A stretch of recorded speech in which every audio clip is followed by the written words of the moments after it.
Welcome to Kyle's Kitchen. We're going to share a healthy recipe today for sweet and spicy jicama sticks. If you're not familiar with jicama, it's found in your produce section.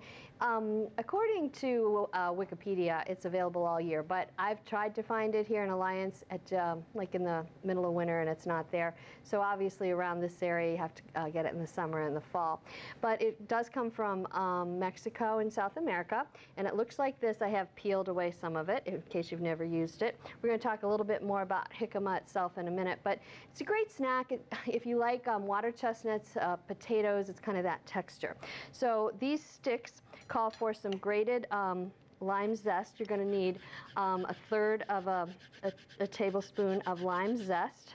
So we're using one of the new tools here in our cooking lab that is a zester, and it catches it right in here. So that's kind of neat.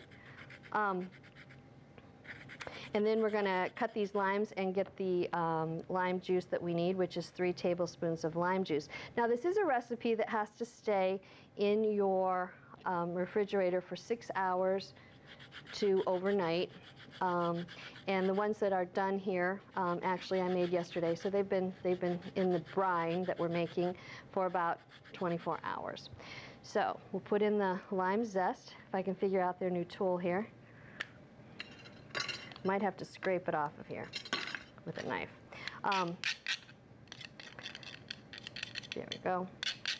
And then we're going to cut these 2 limes and squeeze in the fresh lime juice for the brine.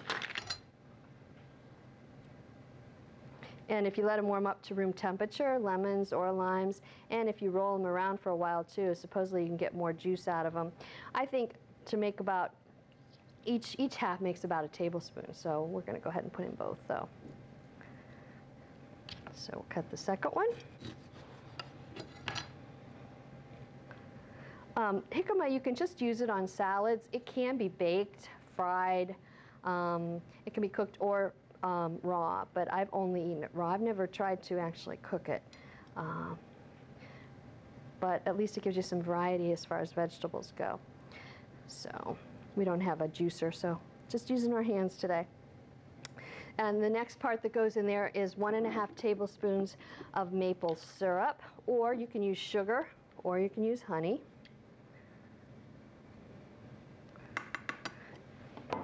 And then this was a really tough ingredient to find.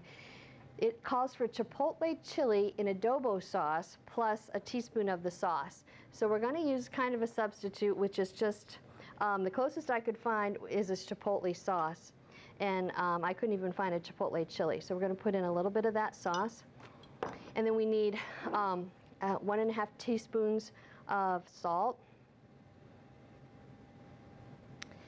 and we're going to stir that up. It calls for a 13 by 9-inch pan, but I noticed when I made it, because I'm only going to make 1 jicama, you're supposed to use 3 pounds. I don't know how much this weighs, but I would guess about 1.5 pounds. So we're not going to have quite the full recipe anyway. But you peel off the skin. You can use a knife or you can use a vegetable peeler. And then we're going to cut the jicama into 3/4-inch slices, and then we're going to cut it into sticks. When you buy jicama, it stores in your refrigerator about 2 weeks in a plastic bag. It tells you to store it. And don't peel it until it's time to actually use it, like any vegetable. Okay, so now we're going to slice the jicama. I guess I wasn't moving enough. I'll have to move more when I cook. I thought I was moving. Our lights go out in this room. It's an energy saving feature we have at the schools. The lights go out if you're not moving enough. If the kids fall asleep, not a good sign.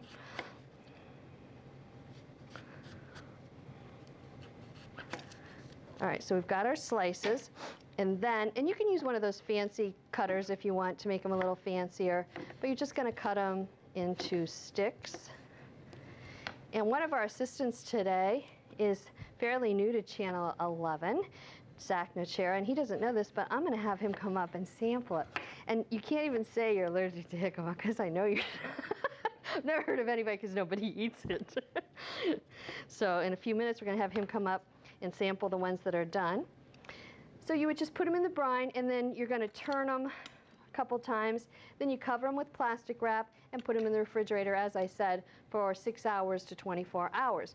And then the finished products, you're going to take a little bit of cilantro, and you're going to chop it up finely, and then you're going to sprinkle it on there. And you can just serve it as a snack. So come on up, Zach. Let's let everybody get to know you that hasn't seen you yet at maybe a council meeting or some of the things that he's been doing for Channel 11. Tell us a little bit about yourself. I just moved here in June. I'm excited to be working with Channel 11. Okay. And you also, they might see you in some of the schools subbing, correct? Yeah, I'm going to be subbing. I've been mostly at the middle school right now, but hopefully I'll be going around more in the district. Okay. All righty. Go ahead and... Okay. I've never had jicama before. Okay, well this is, it doesn't have a lot of flavor, that's why you add some flavors to it.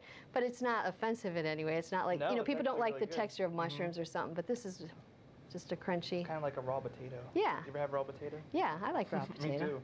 Okay. So that's our sweet and spicy jicama sticks, and you can find the recipes, brand new recipes for this year on our website. And if you'd like to be a guest or in our test kitchen perhaps this year, give us a call, or at the high school, 829-2245, extension 2253, or email us at schwarzkai@alliancecityschools.org. All the city school teachers and staff have the same email, alliancecityschools.org at the end, and it's our last name and 2 letters at the beginning. So thanks for joining us, and we'll see you next time.